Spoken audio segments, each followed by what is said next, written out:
আসসালামু আলাইকুম। সবাইকে স্বাগত আমার আজকের পর্বে। আপনাদের জন্য আমার আজকের আয়োজন চিকেন শাশলিক। খুবই সহজ পদ্ধতিতে অল্প উপকরণে এবং কম সময়ে তৈরি করে দেখাবো। আশা করছি আপনাদের সবার অনেক ভালো লাগবে। আর এই শাশলিকটা আপনারা চাইলে রোজায় ইফতার হিসেবে খেতে পারেন অথবা আসছে ঈদে নাস্তার টেবিলেও রাখতে পারেন। চলুন তাহলে দেখে নিই কীভাবে এই চিকেন শাশলিক বানাতে হবে। শাশলিক বানানোর জন্য আমাদের লাগবে হাড় ছাড়া মুরগির মাংস। আপনি মুরগির যে কোনো অংশের মাংস নিতে পারেন। আমি চিকেন ব্রেস্ট নিয়েছি। আর মাংসের টুকরোটাকে আমি আগে ধুয়ে টিস্যু দিয়ে হালকা করে মুছে নিয়েছি। তারপরে এটাকে আমি কেটে নিচ্ছি। আর শাশলিকের জন্য আমাদের একটু মোটা মোটা বড় বড় টুকরো করে কাটতে হবে, যেটাকে সাধারণত কিউব কাট বলা হয়। প্রথমে আমি লম্বা করে একটু কেটে নিয়ে তারপরে মাঝখান থেকে কেটে নিচ্ছি। আপনারা দেখলেই বুঝতে পারবেন কাটটা কেমন হবে। আপনার শাশলিকের কাঠির উপর নির্ভর করে এই মাংসের টুকরোগুলো কাটতে হবে। যদি বড় কাঠি হয় তাহলে এরকম কাট করবেন, আর যদি অনেক ছোট ছোট কাঠি হয় তাহলে আরেকটু ছোট ছোট করেও কেটে নিতে পারেন। তো এইভাবে করে পুরোটা মাংস আমি কেটে নিচ্ছি। আমি এখানে মুরগির বুকের মাংসের অর্ধেকটা ব্যবহার করছি। আপনারা চাইলে পরিমাণটা আরও অনেক বেশি বাড়িয়ে নিতে পারেন। কেটে নেওয়া মাংসটাকে এবারে আমি একটা বাটিতে ঢেলে নিচ্ছি। কাটার পরে কিন্তু মাংসটাকে ধোয়া যাবে না, ধোয়ার কাজটা কাটার আগেই করে নিতে হবে। আর যেহেতু আমরা এই শাশলিক প্যানে বানাবো এবং অল্প সময়ে রেডি করব, তাই এই সময়ের মধ্যে আমাদের চিকেনটা যাতে পরিপূর্ণভাবে সেদ্ধ হয় তার জন্য এর মধ্যে প্রথমেই আমি চিমটি পরিমাণ দিয়ে দিচ্ছি বেকিং সোডা, সাথে দিয়ে দিচ্ছি 1/4 চা চামচের মতো লবণ বা স্বাদ মতো দিতে হবে, এবং সেই সঙ্গে কিছুটা লেবুর রস দিয়ে দিব। বেকিং সোডা, লেবুর রস এবং লবণ এই তিনটা একসঙ্গে মিলিয়ে যদি মিনিট 5 আপনি মেখে রাখেন তাহলে দেখবেন মাংসের যে আঁশগুলো যেগুলো সেদ্ধ হওয়ার পর একটু ড্রাই হয়ে যায় সেগুলো খুবই সফট হয়ে যাবে, মানে যেটা মিট টেন্ডারাইজের কাজ করবে। আপনি চাইলে কিন্তু কাঁচা পেঁপে খোসা সহও বাটা করে দিতে পারেন। তবে বেকিং সোডা দিলে যেটা সুবিধা, মাংসটা রান্না হওয়ার পরে ড্রাই হয়ে যায় না। মুরগির বুকের মাংসর একটা স্বভাব যেটা রান্নার পরে এটা একটু ড্রাই হয়, তাই বেকিং সোডা, লবণ আর লেবু দিয়ে যদি আপনি 5 মিনিট মেখে রাখেন আপনার মাংসটা কিন্তু অনেক সফট হবে। 5 মিনিট পরে এইবারে আমরা বাদবাকি মশলা দিয়ে মাংসটাকে আবার ম্যারিনেট করব।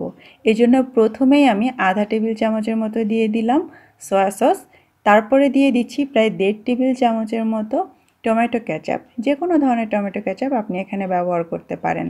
আধা টেবিল চামচ দিয়ে দিচ্ছি আদা রসুন বাটা, চাইলে আলাদা আলাদা আদা এবং রসুন বাটাও দেওয়া যাবে। এবং আধা চা চামচ দিয়ে দিচ্ছি ধনের গুঁড়া, 1 চা চামচ দিয়ে দিচ্ছি লাল মরিচের গুঁড়া এবং 1/4 চা চামচ দিয়ে দিচ্ছি গোলমরিচের গুঁড়া। ধনের গুঁড়াটা আমি নর্মাল দিয়েছি, আপনি চাইলে আস্ত ধনে চুলায় একটু টেলে নিয়ে তারপরে সেটাকে গুঁড়ো করে দিতে পারেন, এতে করে ফ্লেভারটা কিন্তু আরও বেশি ভালো আসবে। তারপরে সব কিছু একসঙ্গে ভালো করে মেখে নিয়েছি।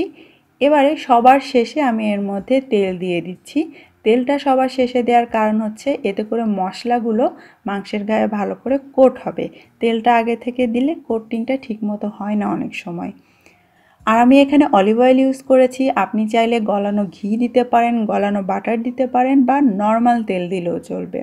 সব কিছু দিয়ে আবারও মেখে এটাকে আমি 15 মিনিটের জন্য রেখে দিচ্ছি। এবারে শাশলিকের জন্য আমি কিছু সবজি নিয়ে নিব।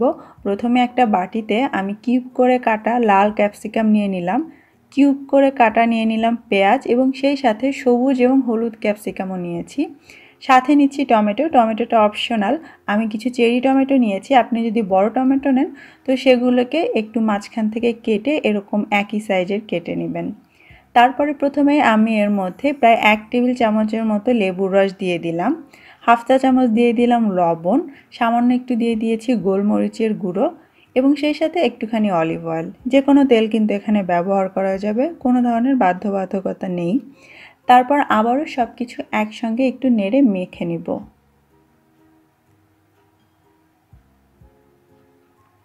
ব্যাস, শাশলিকের জন্য আমাদের সবজির মিশ্রণও রেডি। এবারে আমরা শাশলিকগুলো শিকে গেঁথে নিব। আমি এখানে কিছু ব্যাম্বু স্টিক ব্যবহার করছি, যেগুলোকে আমি 15 মিনিট আগে পানিতে ভিজিয়ে রেখেছিলাম। পানি থেকে তুলে একটু টিস্যু দিয়ে মুছে নিয়েছি। এবারে আমরা এর মধ্যে এই সবজি এবং মাংস একটা একটা করে গেঁথে নিব।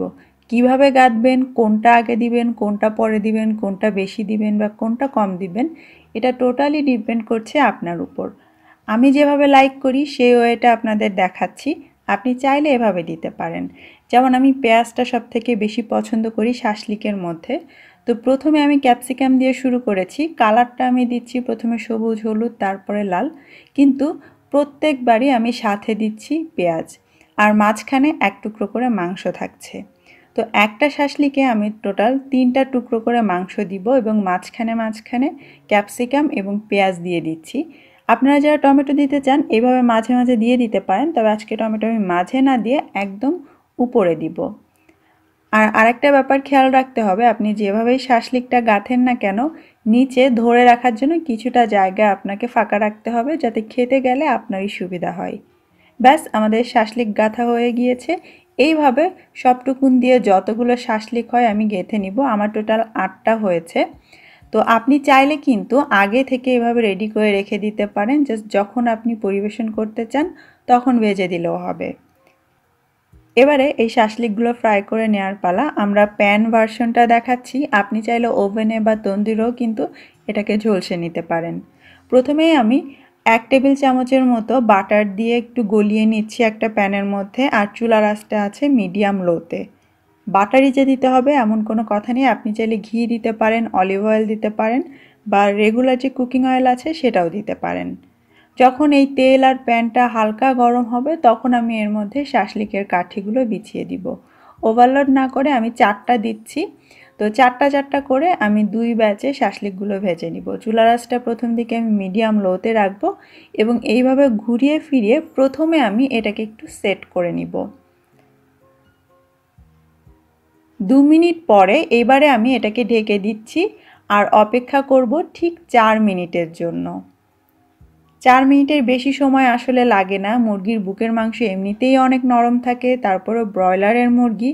আর তার চেয়েও বড় কথা, আমরা এটাকে প্রথমে ম্যারিনেট করেছিলাম বেকিং সোডা, লবণ আর লেবু দিয়ে, তাই খুব তাড়াতাড়ি মাংসটা সেদ্ধ হয়ে যাবে।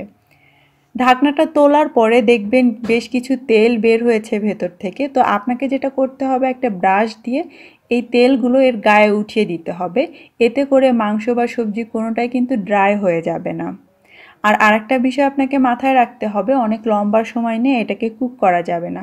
বেশি সময় নিয়ে যদি আপনি কুক করেন তাহলে কিন্তু অবশ্যই ভেতর থেকে ড্রাই হয়ে যাবে। ম্যাক্সিমাম আপনি 10 থেকে 12 মিনিট এটাকে কুক করতে পারেন। আর পোড়া পোড়া ভাবটা আপনার নিজের উপরে। লাস্টের দিকে আমি চুলার আঁচটা একটু বাড়িয়ে এটাকে পছন্দ মতো পোড়া পোড়া করে নিয়েছি। ব্যাস, তৈরি হয়ে গেল ভীষণ মজার চিকেন শাসলিক। অনেক অল্প সময়ে তৈরি করা যায়, জাস্ট মেরিনেশনের টাইমটা আপনার নিজের উপর। আপনি চাইলে ঈদের আগের দিন রাত্রে মেখে নিতে পারেন, সকালে জাস্ট যখন খাওয়ার আগে মেহমানদের সামনে পরিবেশন করতে পারেন। আর দেখতেই পাচ্ছেন কতটা সফট মাংসটা। আজকে যে রেসিপিটা আমি আপনাদের সঙ্গে শেয়ার করলাম, এটা ফলো করে বাসায় একবার ট্রাই করে দেখুন।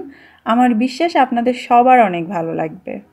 কমেন্ট করে আপনাদের মূল্যবান মতামতগুলো জানাতে ভুলবেন না। আজকের মতো আমি বিদায় নিচ্ছি। আপনারা সবাই অনেক ভালো থাকবেন। আল্লাহ হাফেজ।